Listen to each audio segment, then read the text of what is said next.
Hello and welcome to another episode of Twiml Talk, the podcast where I interview interesting people doing interesting things in machine learning and artificial intelligence.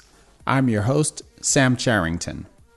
Last week, I spent some time at CES, the Consumer Electronics Show in Las Vegas, exploring the vast sea of drones, cameras, paper-thin TVs, robots, laundry folding closets, and other smart devices. You name it, it was there. Of course, I was also able to sit down with some really interesting folks working on some pretty cool AI-enabled products. Head on over to our YouTube channel to check out some behind-the-scenes footage from my interviews and other quick takes from the show. And be on the lookout for our AI and consumer electronics series right here on the podcast, coming soon. The show you're about to hear is part of a series of shows recorded at the Rework Deep Learning Summit in Montreal back in October. This was a great event, and in fact, their next event, the Deep Learning Summit San Francisco, is right around the corner on January 25th and 26th, and will feature more leading researchers and technologists like the ones you'll hear on the show this week, including Ian Goodfellow of Google Brain and Daphne Kohler of Calico Labs, and more. Definitely check out the event and use the code TWIMLAI for 20% off of registration. In today's show, I sit down with Eric Humphrey, research scientist in the Music Understanding Group at Spotify. Eric was at the Deep Learning Summit to give a talk on advances in deep architectures and methods for separating vocals and recorded music. We discuss his talk, including how Spotify's large music catalog enables such an experiment to even take place, the methods they use to train algorithms to isolate and remove vocals from music, and how neural network architectures like U-Net and Pix2Pix come into play. We also hit on the idea of creative AI in general, Spotify's attempts at understanding music content at scale, optical music recognition, and much more. And now, on to the show.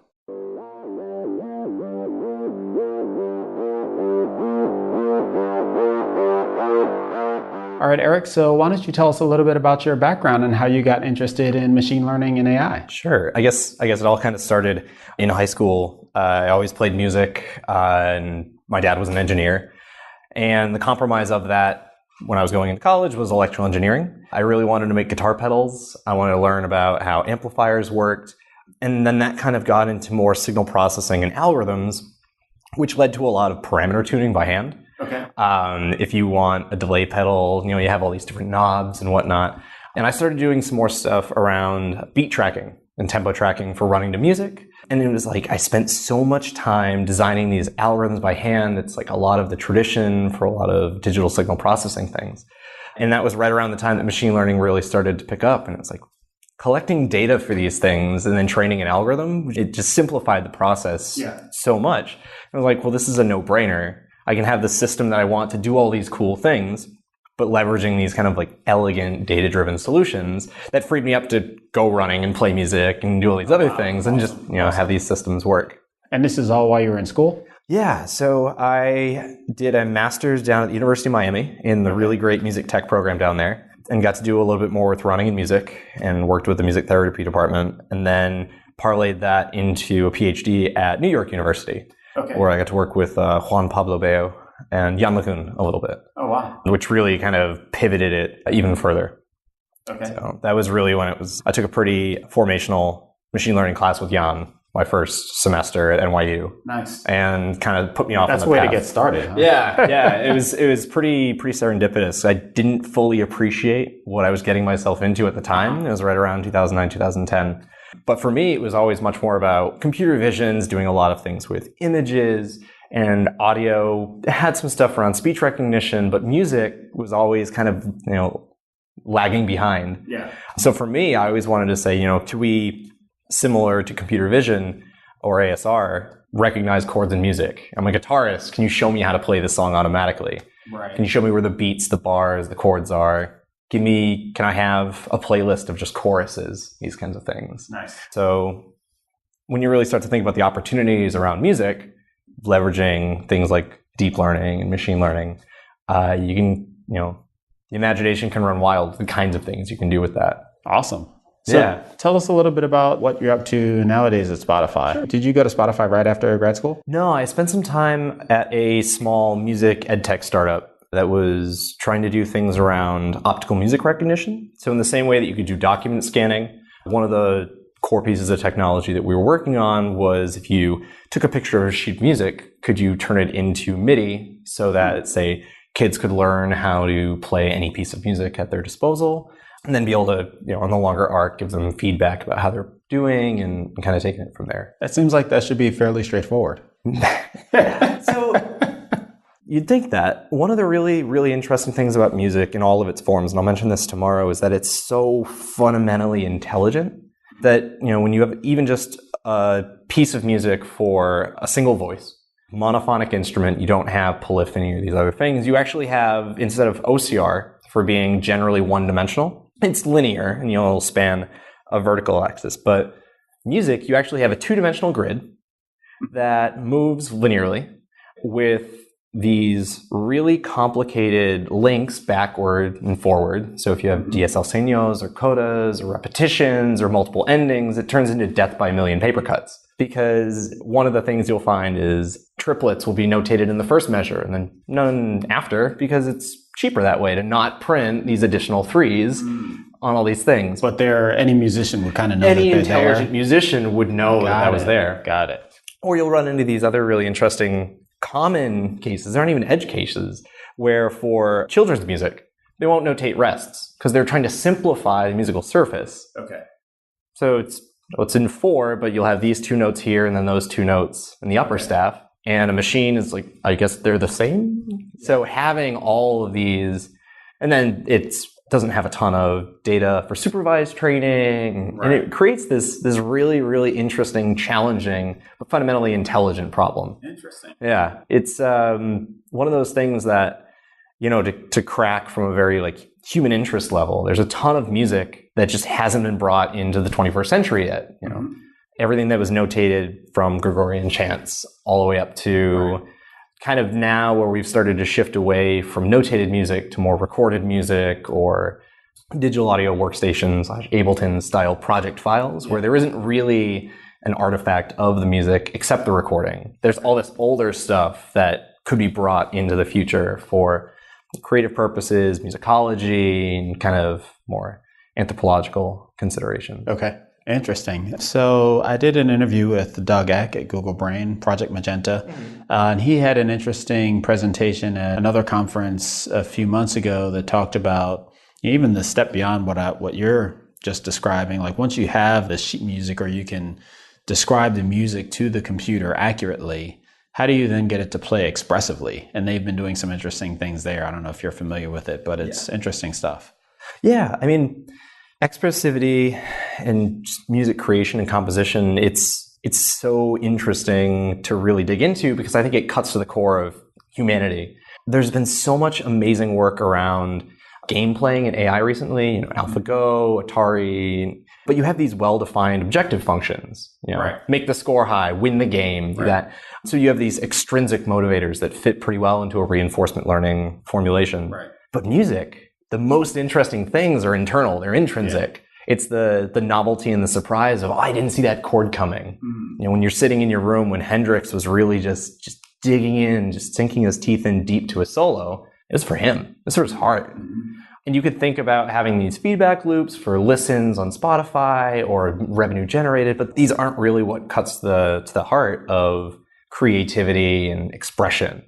What are you getting after? And I think that's going to be one of the really interesting challenges as we start to move into that next stage of kind of really autonomous or things that are self-directed in the AI space. Why is it doing it? What motivates it? Does it have this notion of self? So when you think about elements of, I think music, humor, sarcasm, these kinds of things kind of start to encroach on that in a way that a lot of the recent history of machine learning hasn't gotten to yet. Interesting. Interesting that you put sarcasm in that bucket as a New Yorker living in the Midwest. I find that sarcasm is underappreciated in a lot of places, and I would love to dig deep into AI and sarcasm. I think it's a East Coast, Northeast kind of thing, and I joke often. I have nothing to back this up that it's probably related to just local climates, and it's a way to kind of deal with great weather we're having, right? And it's just gray snow and there's sludge and all the street corners are backed up and whatnot. But you don't have that same thing on the West Coast where it's beautiful every day. Yeah. Sarcasm doesn't land in the same way with native Californians. So true. So at Spotify, what aspect of this problem are you working on there? Sure. So I think at a higher level, to the extent that I can kind of delve into, I work on a team of researchers where we are building algorithms that can understand music content at scale. So some of the obvious applications would be to fit into, can we better understand users? Can we help provide better recommendations? A lot of recommender systems right now have gotten very far by looking at how users, consumers, listeners interact with content. Right. Whether it's purchased at the same time or in the same catalog, or they've been grouped into the same basket or playlist or things like that. You can get really far without having to look inside the box. Mm-hmm. So the metaphor I like to make is algorithms for content work as well as they do for, say, Amazon, when you can kind of you don't have to look inside the box. Right. But when you really want to, say, more deeply understand a user and what they're after, it's like, what color is the shoe? Is it felt? Is it vinyl? How does someone interact with music? Mm-hmm. Do they really gravitate toward an artist, or is it lyrical content? Is it about the harmonic content? Because one of the things that's really interesting about music in particular is your ability to enjoy it is tightly coupled to how well you can understand it and to what extent you're surprised by it. So, for example, there's one artist called Marsbo.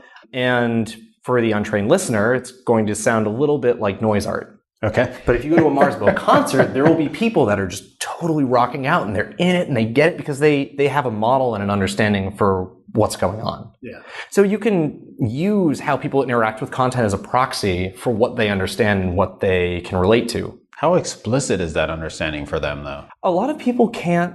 Well, I can't speak for Marsbo fans. Okay. But one of the really interesting things about music is that a lot of ways that we describe it are so personal, and occasionally they're cultural or they're niche.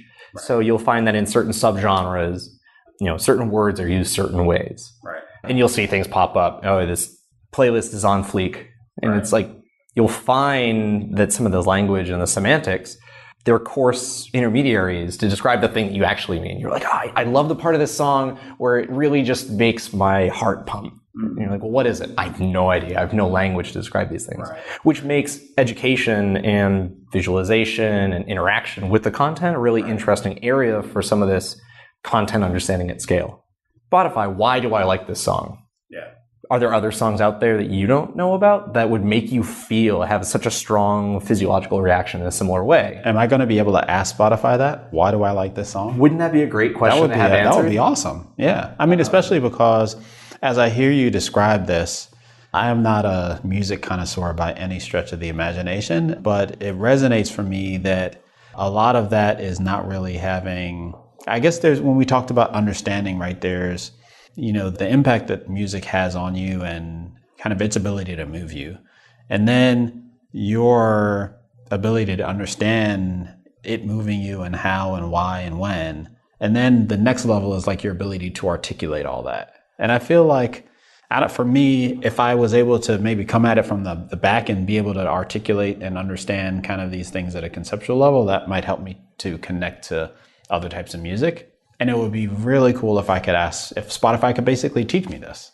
And I would actually take it to the logical conclusion, because beyond that, then you could say, all this music was composed by another person. So generally, when you're composing as a composer, you're pulling upon all of your experience and your own surprise and novelty, but that's going to relate and land with an audience in a very particular way. So when you think about an artist composing for their fan base, or in a genre or a style, or trying to achieve a certain outcome, you might say, I really want to I want a verse that's minor so I can step into a major chorus because people will feel that as this release intention. But the only way that can be conveyed appropriately is if everyone has that similar expectation. Right. So you're playing off of certain kind of musical behaviors that are encultured in certain ways, which also makes music at the level of like a global culture really interesting, or microculture, as you start to be able to connect the dots across really niche genres that, you know, didn't have any bandwidth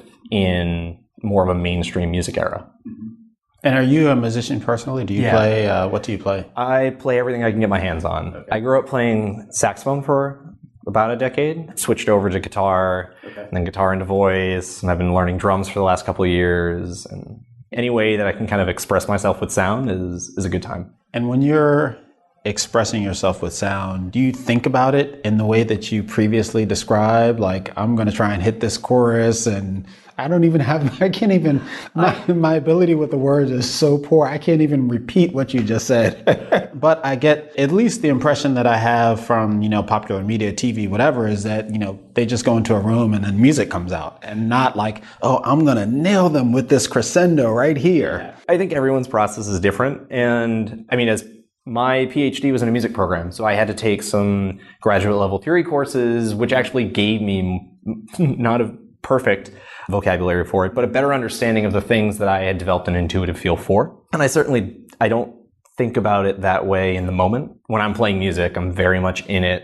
You may have heard of like the idea of like creative flow, where it's like time flies and whatnot. So I think for myself, kind of coming back at it as an editor, I can think about it like, oh, you know, like this is a really good raw idea, but I can massage this in a way, you know, if I piece these things together, here's a really interesting musical pun. I don't think I'm more in the moment. It's a little bit more like I surprise myself. Like, oh, that was neat. I have to record everything and then go back through with a little bit more of a higher planning process. So I may be getting away here and turning this into This Week in Music and they're related. And the arts. I contend they're related.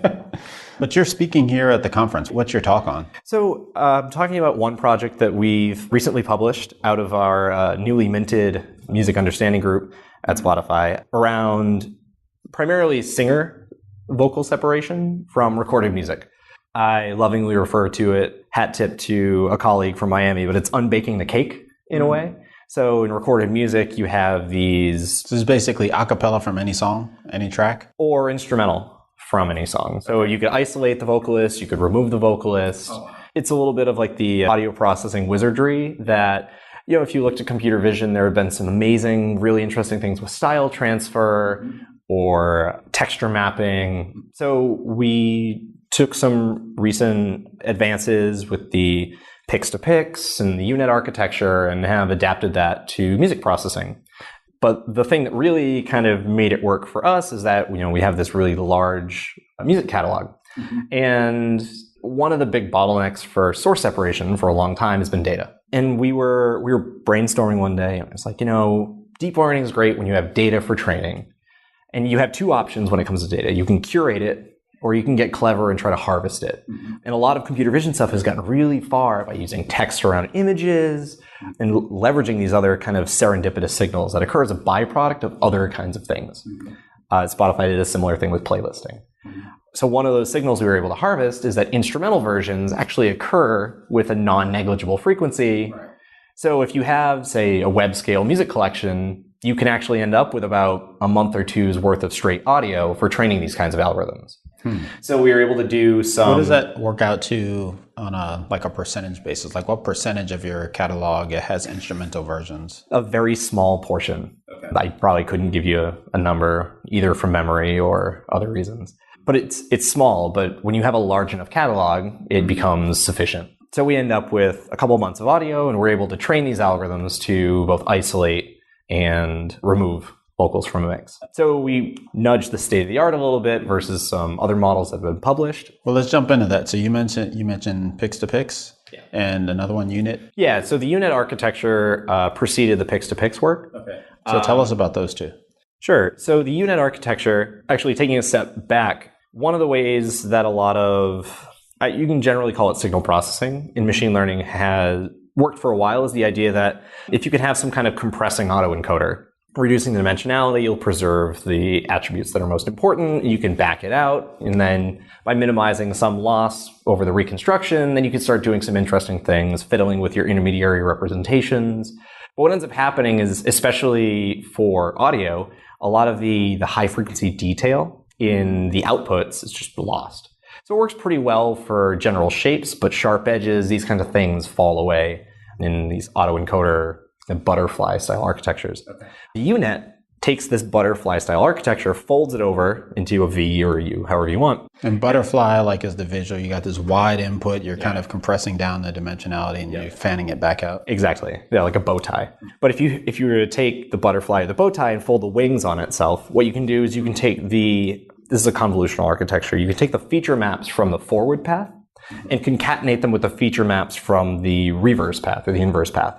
And what that ends up doing is providing a lot more detail and this like more fine-grained granularity, so that when in source separation, what you generally try to do is produce a mask, and then you apply that mask over, say, an input time frequency representation like a spectrogram. Spectrograms are kind of like an equalizer curve drawn out over time. So you can weight the relative contribution of each frequency bin in time just as a 0 to 1.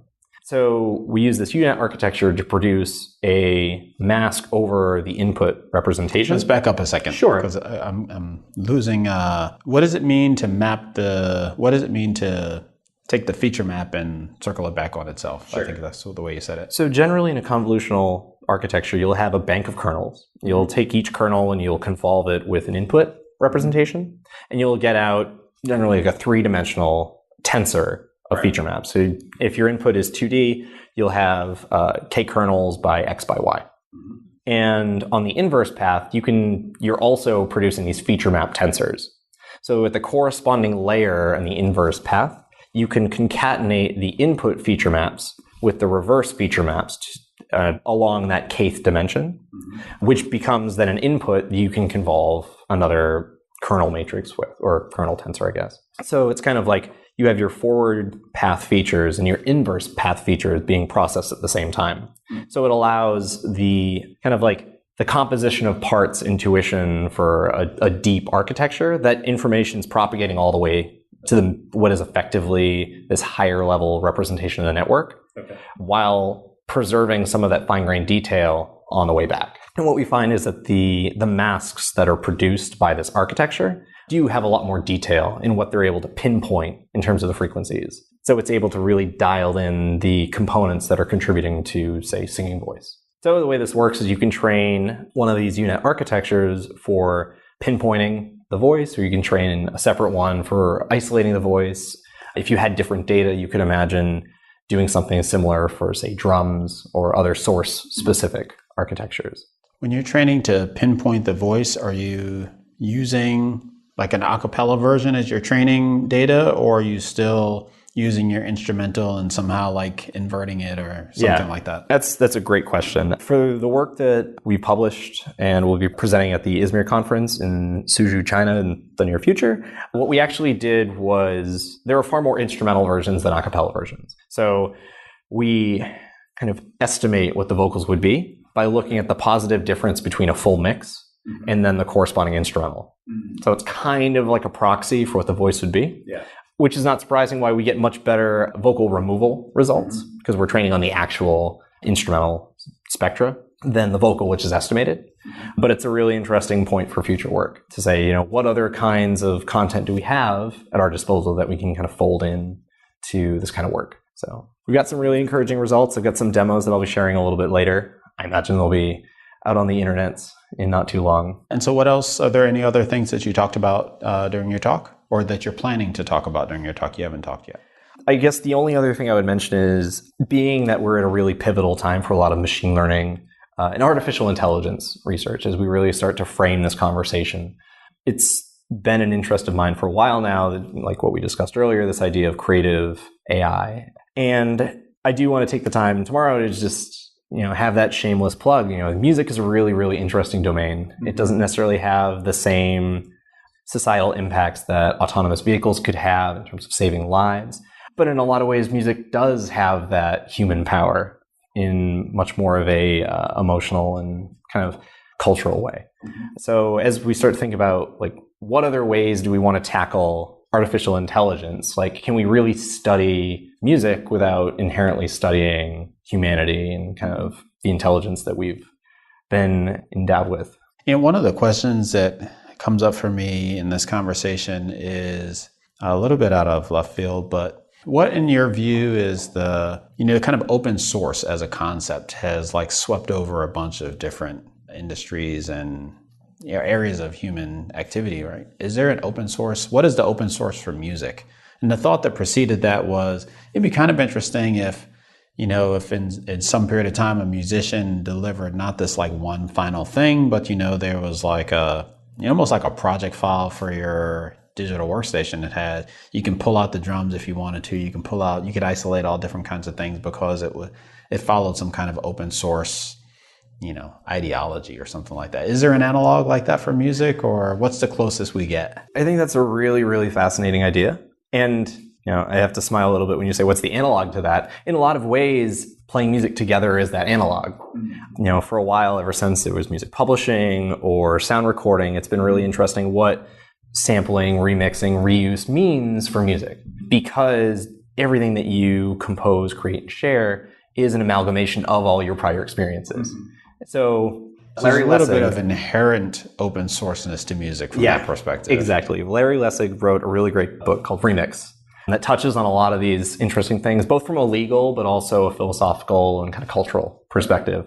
Focus particularly on music, or more generally art, he touches on things. So there have been some famous mashup artists like Greg Gillis and Girl Talk. I'm testing my memory at this point, but there was a famous composer who decried the rise of sound recordings and that it was going to like change what reuse and remixing really meant. And we've seen that get a little bit murky as copyright laws change and whatnot. But music wants to be open source by nature. Yeah. So I think the analog is analog music. It's the acoustic signal. Interesting. Yeah. It'll be interesting to see how music evolves along with machine learning and AI. Yeah, I think they have a bright future together. Absolutely. Well, thanks so much, Eric. Thank you so much, Sam. All right, everyone, that's our show for today. Thanks so much for listening and for your continued feedback and support. Thanks to you, this podcast finished the year as a top 40 technology podcast on Apple Podcasts. My producer says that one of his goals this year is to crack the top 10, and to do that, we will need your help. Please head on over to the podcast app, rate the show. Hopefully we've earned your 5 stars. Leave us a glowing review and share it with your friends, family, coworkers, Starbucks baristas, Uber drivers, everyone. Every review and rating goes a long way, so thanks in advance. For more information on Eric or any of the topics covered in this episode, head on over to twimlai.com/talk/98. Of course, we'd be delighted to hear from you, either via a comment on the show notes page or via Twitter at @twimlai. Thanks once again for listening, and catch you next time.